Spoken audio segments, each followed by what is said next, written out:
예레미야 12장 1절에서 6절의 말씀 우리 한 목소리로 같이 읽겠습니다. 여호와여, 내가 주와 변론할 때에는 주께서 의로우시니이다.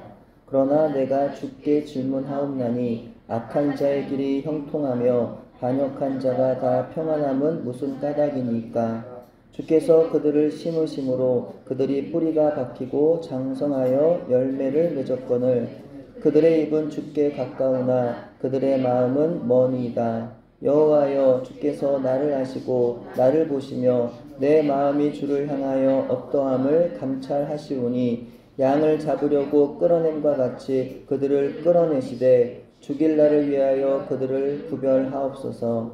언제까지 이 땅이 슬퍼하며 온 지방의 채소가 마르리이까? 짐승과 새들도 멸절하게 되었사오니 이는 이 땅 주민이 악하여 스스로 말하기를 그가 우리의 나중 일을 보지 못하리라 함이니이다. 만일 내가 보행자와 함께 달려도 피곤하면 어찌 능히 말과 경주하겠느냐? 내가 평안한 땅에서는 무사하려니와 요단강 물이 넘칠 때에는 어찌하겠느냐? 내 형제와 아버지의 집이라도 너를 속이며 내 뒤에서 크게 외치나니 그들이 내게 좋은 말을 할지라도 너는 믿지 말지니라. 아멘. 우리는 이미 전 세계적인 어둠의 상태를 함께 벗어나 본 경험이 있습니다. 2019년 12월 중국에서 시작된 코로나 바이러스는 2020년 2월경 우리나라에 유입되었고 이후 전 세계인들을 큰 재앙의 불구덩이 속으로 집어넣었습니다. 그 당시 우리는 그 고통과 한숨의 시간들을 어떻게 견뎌냈습니까? 모든 교회가 한마음으로 주의 말씀을 붙들고 기도함으로 견뎌내지 않았습니까? 2년이 넘도록 기도하고 또 기도하여도 여전히 사라지지 않는 코로나 바이러스 감염병의 존재로 우리가 당시 하나님 앞에 왜? 라는 질문을 하지 않을 수가 없었는데요. 처음에는 금방 끝날 것이라고 기대했던 상황들이 1년이 지나고 2년이 지나면서 기대가 실망으로 변하며 영원히 끝날 것만 같지 않게 느껴지던 시기도 있었습니다. 그러나 하나님의 때가 되니 하나님의 인도하심으로 우리는 코로나가 끝이 났던 것을 경험한 바 있습니다. 근데 지금은요, 그때와는 또 다른 양상의 고통으로 한숨 짓는 상황들이 우리에게 벌어지고 있죠. 이번엔 질병의 문제가 아니라 정치적인 상황입니다. 전 세계적인 분열과 갈등 못지않은 국내 분열된 상황이 심화되어서 계엄을 시작으로 극도의 불안과 혼란 가운데로 대한민국이 휩쓸려 들어가고 있습니다. 무지하고 패역한 자들이 권력을 잡아 마음대로 휘두르며 온 나라를 불안하게 만듭니다. 요즘처럼 하박국 선지자의 탄식의 질문이 떠오르는 때도 없는 것 같습니다. 하나님은 왜 악한 자들을 형통하도록 내버려 두시는 걸까요? 나쁜 놈들을 싹 다 좀 잡아서 가두시면 좋겠는데 왜 나쁜 놈들은 세상에서 마음껏 활개를 치고 다니도록 놔두시고 선량하고 힘없는 사람들만 어려움을 당하도록 두시는 걸까요? 정말 법의 심판을 받아야 할 사람은 법을 어기면서도 마음대로 권력을 휘두르며 잘 살고 법의 심판을 그렇게는 받지 않아야 되는 사람은 불의한 심판을 받는 이 상황을 하나님은 왜 보고만 계시는 걸까요? 로마서 1장에 보시면은 하나님이 악인들을 그들의 마음의 정욕과 부끄러운 욕심대로 내버려 두사라고 하는 표현들이 반복되고 있는데요. 하나님 왜 악한 자들 징벌하지 않으시고 내버려 두시냐는 겁니다. 하나님이 그들을 벌하지 않으시고 가만두시니까 세상에 악이 이처럼 만연한 게 아니냐라는 겁니다. 모든 나라가 바람 앞에 등불처럼 흔들리는 이스라엘을 바라보는 예레미야의 질문이기도 했습니다. 예레미야는 눈물과 슬픔의 선지자였어요. 예레미야는 당시 남유다가 망국을 향해 가운데 유일하게 하나님 말씀을 올바로 전했던 선지자였습니다. 지금의 대한민국과 아주 유사한 유대의 상황이었기에 우리가 오늘의 말씀을 통해서 이 시대 세상을 어떻게 살아가야 하는지 함께 교훈 얻기를 바랍니다.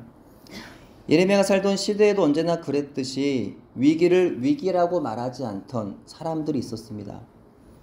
오히려 위기를 말하면 미친 사람 취급을 하면서 무시하는 사람들이 있어요.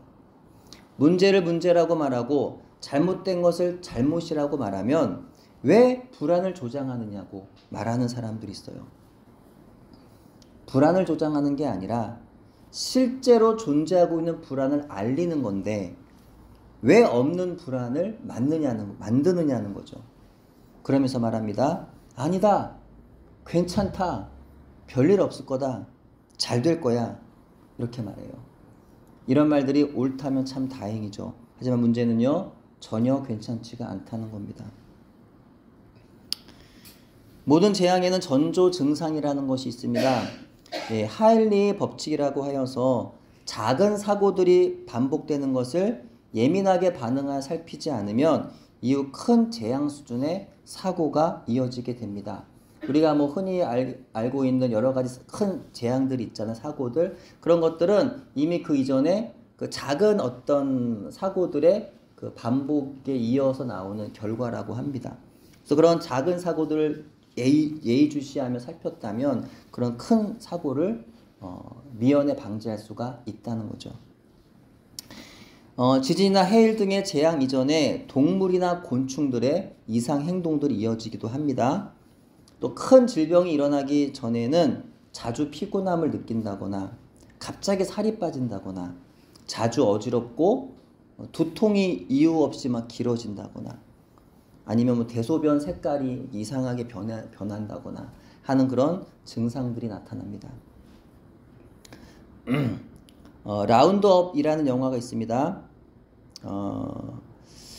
그 독일의 나치에 대한 또 유대인들에 대한 그 다양한 영화들이 있는데 그 중에 한 영화예요. 이 영화는 1942년 7월 나치에 협력한 프랑스 경찰들이 파리에 거주하던 유대인들을 대거 체포했던 실화를 소재로 하고 있습니다. 이 영화에서 아주 인상적인 장면이 있어요. 그것은 주인공 조셉의 누나가 이미 이 재앙이 일어날 것을 알고 있었습니다.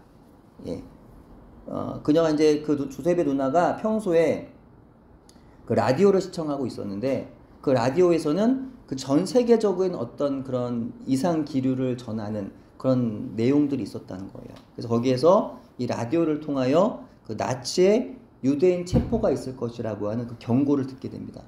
이 사실을 듣게 된 그 누나가 동생과 부모에게 알려요. 근데 아무도 믿어주질 않습니다. 여기 조셉의 가족을 비롯한 목마르던 언덕의 유대인들은 모두 유대인 수용소로 그렇게 잡혀 들어가고 맙니다. 남유다의 위기의 상황에서도 경고의 메시지를 유일하게 전하던 사람이 있었는데 그가 바로 예레미야 선지자였어요. 모두가 잘 될 거라고, 모두가 아무 일도 일어나지 않을 거라고, 하나님은 우리를 지켜줄 거라고, 영원히 이 예루살렘은 안전할 거라고 그렇게 말하고 있던 그 시대에 예레미야 혼자서 아니다, 그렇지 않다. 너희가 회개하고 돌이키지 않으면 반드시 너희는 하나님의 심판을 받을 거다. 하나님이 북방에 이 땅을 위한 심판의 도구를 이미 예비하고 계신다 라고 말했습니다. 40년 동안 한결같이 이 같은 메시지를 전했습니다. 근데요, 유대의 어느 누구도 예레미야의 말을 듣는 사람이 없었어요. 어느 누구도 예레미야의 말을 듣고 회개하여 돌이킨 사람이 없었던 겁니다. 모든 사람들은 오히려 예레미야를 미워했어요. 그리고 핍박합니다. 그럴 수밖에 없는 것이 예레미야의 말은 정말 듣기 싫은 그런 경고의 말들 뿐이었기 때문이에요. 이 시대는요, 유다의 멸망의 때입니다. 오늘의 시대와 유사합니다. 점점 시대가 갈수록 악한 시대를 향하여 치닫고 있습니다. 과거로부터 지금에 이르기까지 언제나 시대는 악했다고 말하는 사람들이 있어요. 그 말도 한편 옳게 들리기는 하지만 그러나 주님이 오시는 그날이 가까울수록 더욱 시대는 악하여진다고 주님 우리에게 말씀하십니다. 노아의 홍수 이전의 시대가 그러했어요. 소돔성이 유황불에 의해 멸망하기 전 그 땅이 그러했어요. 마지막 때가 될수록 시대가 더욱 완악해진다는 겁니다. 그렇다면 오늘날 우리가 바라보는 이 세상에 돌아가는 상황들을 한번 보십시오. 온 세계, 온 나라 민족들이 죄악의 불구덩이에서 서로 자기 한 사람 살겠다고 사분오열 깨어지고 나누어 서로를 미워하고 분열되며 해치는 이런 상황이 마지막 때가 아니면 언제가 마지막 때일까요? 이런 시대 하나님의 백성들은 어떻게 살아야 하는 걸까요? 그리스도인들은 어떻게 이 시대를 견뎌야 하는 걸까요? 이 시대 예레미야가 가장 먼저 한 일은요, 바로 기도였습니다. 우리가 악한 시대에서 당연히 행동해야 합니다. 그런데요, 그리스도인들의 가장 먼저 되어야 하는 행동이 바로 기도의 행동이라는 사실을 여러분 인정하십니까? 근데 이때 예레미야 기도가 무언가 다른 때 기도와는 달랐어요. 그의 기도가 어떤 기도였을까요? 1절입니다. 여호와여, 내가 주와 변론할 때에는 주께서 의로우시니이다. 그러나 내가 주께 질문하옵나니 악한 자의 길이 형통하며 반역한 자가 평안함은 무슨 까닭이니까? 악한 시대, 악한 세상에서 우리가 살아가려면 첫 번째 바로 탄원의 기도를 드리는 겁니다. 전능자이시며 주관자이신 하나님 아버지께 나가서 그분 앞에서 탄식하는 겁니다. 그분 앞에 호소하는 겁니다. 그분께 고소하는 겁니다. 고발하는 겁니다. 그분께 항의하는 겁니다. 그분 앞에서 불평하는 거고 그분 앞에서 원망하는 겁니다. 하나님의 공의로우심에 기대어 탄식하면서 기도하는 겁니다. 하나님은 의로우신 분이 아니신가요? 하나님은 거룩하셔서 죄악을 볼 수 없는 분 아니신가요? 근데 어떻게 저들의 악을 가만히 보고 계실 수가 있으신가요? 저들의 악으로 나라의 질서가 붕괴되고 있고 연약한 자들이 눈물 흘리고 있는데 왜 방치하고 계시나요? 왜 모른 척 하시며 외면하시는 건가요? 2절입니다. 주께서 그들을 심으심으로 그들이 뿌리가 박히고 장성하여 열매를 맺었거늘 그들의 입은 주께 가까우나 그들의 마음은 머나이다. 악한 자들의 형통에 대하여 불평하다가 예레미야는 이제 그것이 하나님이 하신 일이 아니냐며 의심합니다. 악한 자들을 주님이 심으신 것 아닌가요? 주님이 그들의 뿌리가 박히고 장성하여 그들이 열매를 맺도록 주님이 도우신 게 아닌가요? 그러니까 저들이 그렇게 번성하는 게 아닌가요? 어떻게 의로우신 하나님 그러실 수 있으신가요? 그들은 입으로는 주님만 하지만 마음으로선 주님으로부터 먼 것을 왜 모르시나요? 라고 그렇게 따지듯이 항변하고 있습니다. 유대 온 나라 백성들이 다 악을 행하고 있었습니다. 하나님을 말하는 그들의 실상은 하나님을 떠나 악을 행하고 있었다는 거예요. 그래야 예레미야가 아무리 하나님 말씀을 전하여도 그들은 듣지 아니하고 회개하지 않았던 겁니다.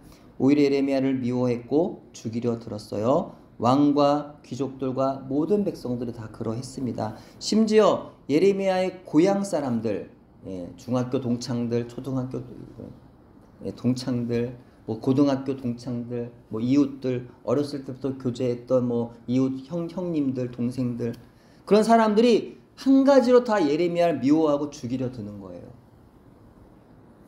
예레미야 11장 21절에 표준세 번역의 말씀이 이런 말씀이 있어요. 그러므로 주께서 아나도 사람들 두고 이렇게 말씀하신다. 그들이 너의 목숨을 노려서 이르기를 너는 주의 이름을 예언하지 말아라. 주의 이름으로 예언을 계속하다가는 우리 손에 죽을 줄 알아라 라고 합니다. 예레미야 메시지는 유대 백성들이 아주 듣기 싫은 소리였습니다. 고향 사람들마저도 그 자기들이 알던 예레미야가 계속 그런 경고의 말만 하니까 아주 싫은 거예요. 아주 부끄럽고 수치스러운 거예요. 도대체 왜 저러는 거야? 저 예레미야는 우리 마을의 수치가 아니냐라고 하는 겁니다. 그들 눈앞에 아직 이방의 우상 숭배자들이 쳐들어온 일이 벌어지지 않으니 괜찮다는 거예요. 절대로 그런 일은 일어나지 않을 거라는 겁니다. 하지만 예레미야는 그렇지 않다는 거죠. 회개하고 하나님께로 돌아오지 않으면 반드시 전쟁은 일어난다는 겁니다. 이미 심판의 도구가 북방에 준비되어 있다는 거죠. 그들이 들어오는 날에는 유다가 초토화될 거라는 거예요. 왕과 신하들로부터 유다의 모든 부녀자들은 끌려갈 것이고 자녀들은 기근에 죽을 것이며 청년들이 칼에 죽을 거라는 겁니다. 이 땅에 남은 자가 없으리라는 겁니다. 네, 여러분, 예레미야의 경고가 오늘 대한민국에도 해당하는 경고라고 한다면 그것은 과장인 걸까요? 우리나라도 역사적으로 보면 전쟁이 벌어질 때마다 이전의 전쟁을 경고하는 목소리들이 무시되지 않았습니까? 대부분의 사람들이 전쟁은 없을 거라고 장담하지 않았나요? 오늘날에도 많은 분들이 북한이 전쟁을 일으키지 못할 거라고 장담합니다. 그것을 어떻게 우리가 장담할 수 있겠냐는 거예요. 미쳐서 돌아가는 이 세계 정세 가운데 한국이 지금보다 더 혼란한 어둠 속으로 들어가지 않는다고. 지금도 혼란하고 지금도 어둠인데 지금보다 더 어려운 상황 가운데로 이 대한민국 가지 않는다고 누가 보장할 수 있느냐는 거예요. 괜찮을 거야. 괜찮아집니까? 아니라는 거잖아요. 지금처럼 우리나라가 심각한 양극화로 싸움을 벌이다 못해 사분오열하여서 내전을 벌이고 있으면 북한이 기회다 싶어서 쳐들어오지 않는다고 어떻게 장담할 수 있느냐는 겁니다. 러시아가 우크라이나를 침략할 거라고 누가 예상했으며 하마스가 이스라엘 본토를 공격할 거라고 누가 예상을 했겠습니까? 우리는 정신을 차리고 깨어있지 않으면 언제 어떻게 될지 아무도 알 수가 없는 거죠. 그러면 예레미야를 통한 하나님 말씀에 오늘 우리는 반응해야 하리라 믿습니다. 우리가 하나님 앞에 나아가서 뭘 해야 된다고요? 탄원의 기도를 드려야 한다는 거예요. 회개의 기도를 드리고 하나님께로 우리의 삶을 돌이켜야 한다는 겁니다. 하나님의 말씀에 우리가 순종해야 한다는 겁니다. 그래야 이 악한 시대에 우리가 살 수 있다는 겁니다. 그리스도인으로서 살아갈 수가 있다는 겁니다. 3절입니다. 여호와여 주께서 나를 아시고 나를 보시며 내 마음이 주를 향하여 어떠함을 감찰하시오니 양을 잡으려고 끌어냄과 같이 그들을 끌어내시되 죽일 날을 위하여 그들을 구별하옵소서. 예레미야 기도는 주님 아시죠? 주님 아시잖아요 라는 기도로 이어집니다. 여기서 탄식의 기도가 이어져요. 주님 아시는데 왜 이런 일이 벌어지는 건가요? 묻는 거예요. 저들의 악함을 아신다면 저들을 죽이시라고 까지 기도합니다. 예레미야 기도는요, 주님 앞에서 하는 기도니까 가능한 기도예요. 우리가 만약에 공동체 기도 가운데 이런 식으로 탄원의 기도를 하면서 악한 자들을 멸하시고 죽여달라고 기도할 수는 없을 겁니다. 사실 우리의 기도는 저들에게까지도 회개 은총 주시기를 우리는 기도해야 돼요. 북한을 위해서 기도할 때 물론 북한의 어떤 공산주의가 무너지기를 우리는 기도해야 되겠지만 그 영혼들에 대한 악한 저들까지도 하나님이 통해서 회개하시도록 기도하는 게 사실은 우리의 기도입니다. 하지만 개인적인 기도니까 하나님 앞에서 항의도 가능하고 원망도 가능하고 불평도 가능하다는 거예요. 개인적인 기도이기 때문에 저 악한 자들을 죽여달라는 기도까지도 가능하다는 거예요. 그것이 바로 기도이기 때문입니다. 하나님 앞에서 개인으로서는요, 어떤 기도도 가능하다는 거예요. 탄원의 기도가 가능하다는 겁니다. 감히 하나님께 원망하고 감히 죄인이 선하신 하나님께 공의를 운운하면서 마치 책망조를 하는 이런 말도 안 되는, 사실은 말도 안 되는 기도인데 이런 말도 안 되는 그런 기도도 가능하다는 겁니다. 악한 시대에서 성도가 살아가는 데 있어서 이 시대를 견디려면 이와 같은 탄원의 기도밖에는 방법이 없기 때문입니다. 하나님 앞에서까지 거룩을 떨지 않아도 돼요. 내 마음은 그렇지 않은데 하나님이 다 아시는데 외식하지 않아도 됩니다. 나는 안 그런 척, 아닌 척 연기하지 않아도 됩니다. 도저히 막 미워 죽겠는데 용서합니다 라고 기도 안 해도 된다는 거예요. 너무 믿습니다. 저 사람은 좀 이렇게 너무 심해서 그런 기도는 차마 말 못하겠지만 하여튼 그런 어떤 마음의 어떤 분노, 원망, 슬픔, 절망, 답답함, 불평, 원망, 항변, 하나님 앞에서 개인의 기도는 다 가능하다는 겁니다. 있는 그대로 간구하면 되는 거예요. 항의할 수도 있고 불평할 수도 있고 지금 저주 비슷한 기도도 할 수가 있다는 거예요. 왜냐하면 그만큼 내 마음의 상황이 어때요? 억울하고 분통하기 때문입니다. 그 마음이 풀리려면 그리고 살아가려면 그렇게 할 수밖에 없기 때문이에요. 그렇게 부르짖지 않으면 견딜 수가 없는 것이기 때문입니다. 악한 세상에서 그리스도인이 살아가려면 두 번째로 우리는 믿음으로 강해져야 합니다. 한번 따라해 주실래요? 믿음으로 강해져야 합니다. 네. 나는 약해도 하나님의 손에 붙잡혀서 강해져야 합니다. 네. 내 안에 계신 주님과 같이 그분 안에서 믿음으로 강해져야 된다는 거예요. 믿음으로 내 마음을 항상 강하게 먹어야 된다는 거예요. 예, 나는 약해, 나는 못해. 예, 그러면서 자꾸 이렇게 하면 안 된다는 거죠. 강해져야 돼요. 예, 어떤 상황에서도 하늘이 흔들리고 땅이 진동하며 산이 요동할지라도 다윗의 고백처럼 천만이 나를 헤아려 둘러싸 진칠지라도 군대가 대적하고 전쟁이 나서 나를 치려하여도 하나님을 신뢰하는 사람은 두려워하지 않으며 여전히 침착하고 평온할 수가 있는 것입니다. 왜 너는 평온해? 넌 이 상황에 평온할 수 있어? 네, 그게 아니라는 거예요. 그럴 수 있어야 된다는 거죠. 시편 27편 14절에 시편 기자인 다윗은 이렇게 노래합니다. 너는 여호와를 기다릴지어다 강하고 담대하며 여호와를 기다릴지어다. 너는 여호와를 기다릴지어다 강하고 담대하며 여호와를 기다릴지어다. 우리 인생의 끊임없는 전쟁과 같은 문제 상황들 속에서 오직 우리 영원한 구원자이며 보호자이신 여호와 하나님을 기다림으로 우린 세상에서 강하게 서는 겁니다. 하루하루 생활 가운데 주님의 뜻이 이루어질 때까지 우리 인내와 기도로 하나님의 때를 기다릴 줄 알아야 합니다. 왜냐하면 하나님의 뜻은 인간의 조급함으로 앞당겨지는 것이 아니라 하나님의 작정하신 때가 있기 때문입니다.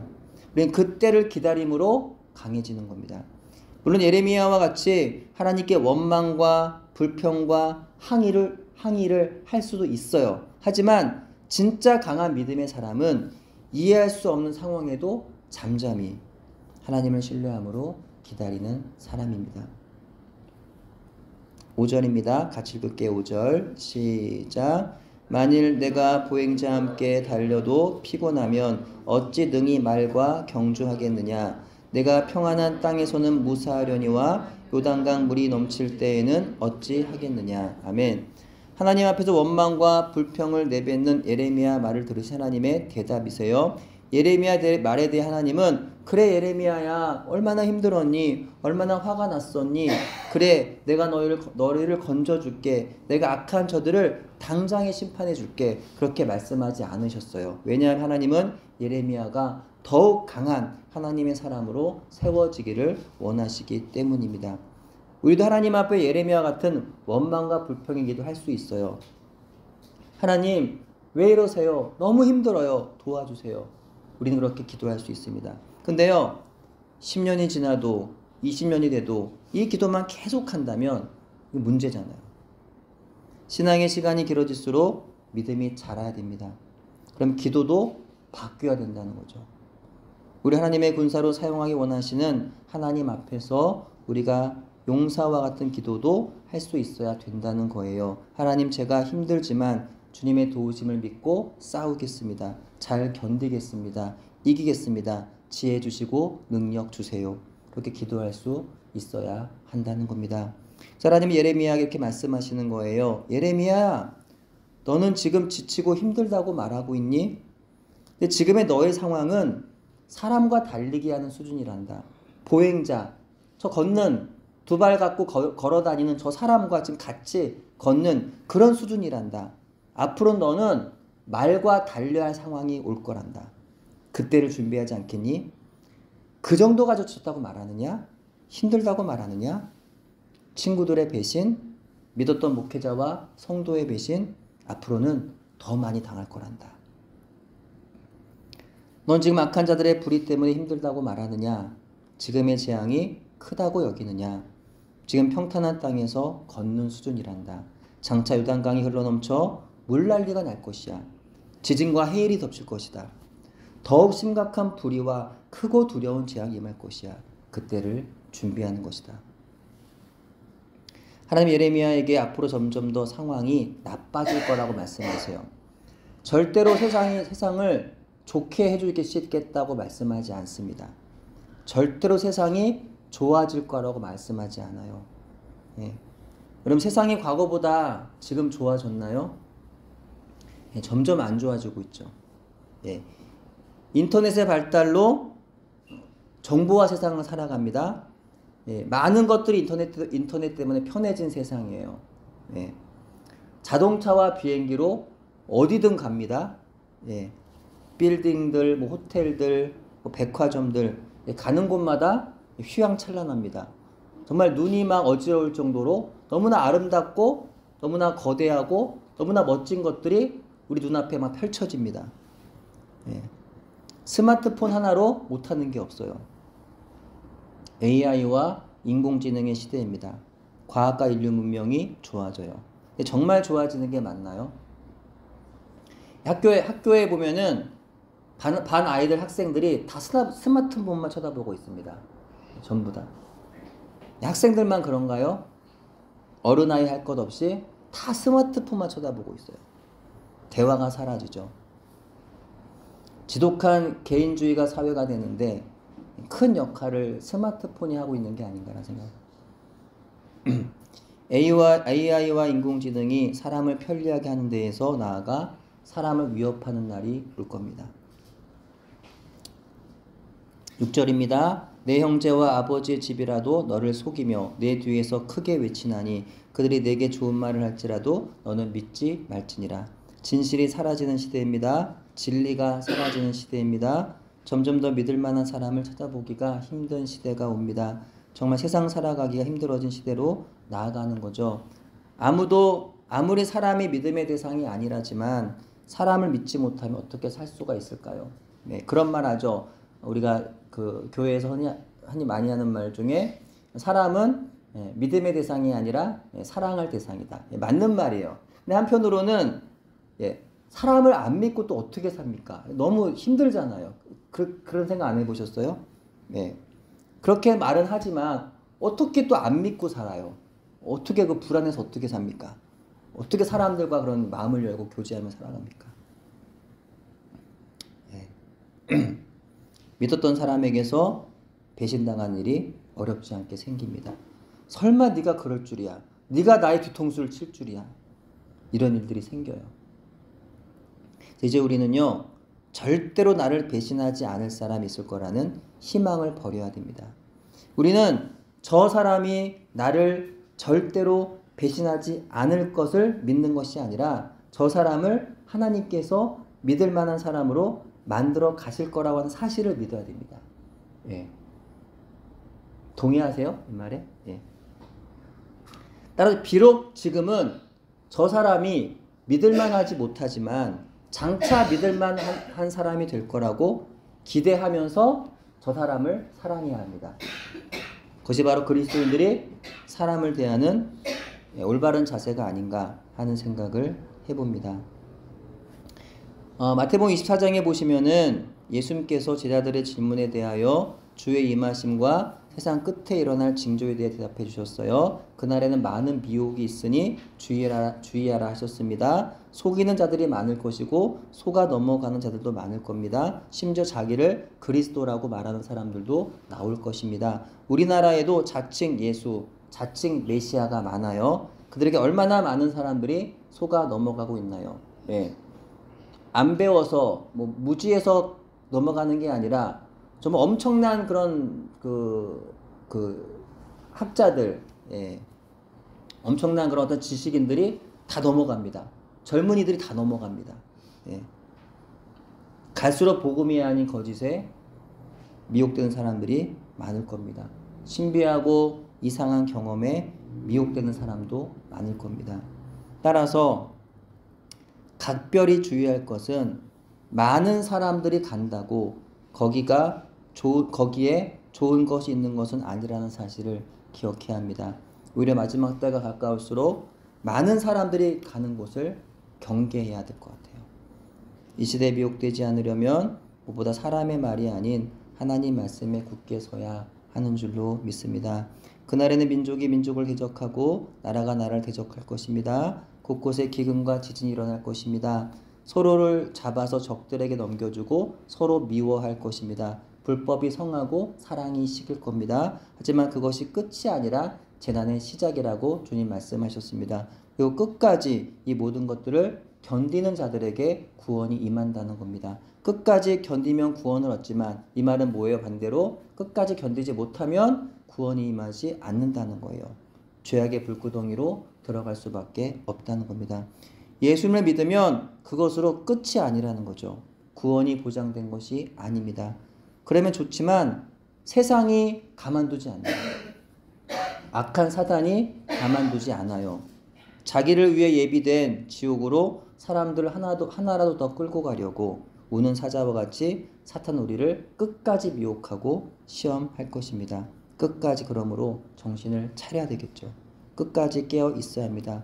끝까지 정신을 차리고 깨어 있으려면 믿음이 있어야 합니다. 무엇보다. 그건 예배와 말씀이 있어야 됩니다. 그래서 우리의 함께한 이 공동체 예배가 그렇게 중요하고 필요한 것이죠. 우리의 평생의 싸움은 또한 이와 같은 싸움입니다. 끝까지 어떻게 사랑할 것인가? 끝까지 어떻게 소망을 가질 것인가? 끝까지 어떻게 믿음을 지킬 것인가? 끝까지 어떻게 말씀, 즉 진리를 향해 설 것인가? 라는 싸움입니다. 그리스도인으로서 세상에서 사는 동안 내게 주어진 사명은 믿을 만한 사람이 없는 이 세상에서 내가 믿을 만한 사람 되는 겁니다. 사랑이 없는 세상에서 내가 사랑으로 사는 사람 되는 겁니다. 소망 잃은 사람들 속에서 여전히 내가 소망 잃지 않는 사람이 되는 겁니다. 말씀을 부정하는 세상에서 내가 진리의 말씀에 순종하는 사람 되는 겁니다. 이와 같이 내가 끝까지 충성하는 사람이 되는 겁니다. 내가 끝까지 견디는 사람이 되는 겁니다. 악한 세상에서 이와 같이 살아가는 저와 여러분 되기를 바랍니다. 먼저는 하나님 앞에 탄원의 기도로 나아가기를 바랍니다. 이제는 힘들다고만 말하지 말고 낙심하지 말고 두려워하지 말고 불안에 떨지 말고 지쳐 쓰러져 있지만 말고 믿음으로 몸과 영혼을 강하게 하시기를 바랍니다.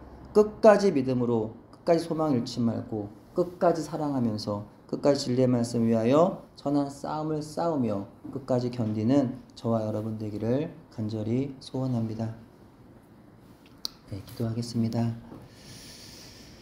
하나님, 온 나라와 민족이 혼돈과 흑암 속에서 탄식하며 분열과 갈등이 또 폭력이 난무한 세상에서 악한 자들이 번성하고 약한 자들이 압제를 당하는 세상을 우리는 살아갑니다. 하나님, 이 악한 세상에서 먼저는 하나님께 나아가 탄원의 기도를 드리되 더 나아가 저들이 회개함으로 영혼의 구원 얻기를 기도할 수 있는 저희가 되게 하옵소서. 내가 힘들다고 내가 지쳤다고 기도하는 그 기도에서 이제 주변에 힘들어하고 지친 형제와 이웃을 볼 수 있는 눈을 열어주시고 그들을 위해 눈물로 기도할 수 있는 우리 모두가 되게 하옵소서.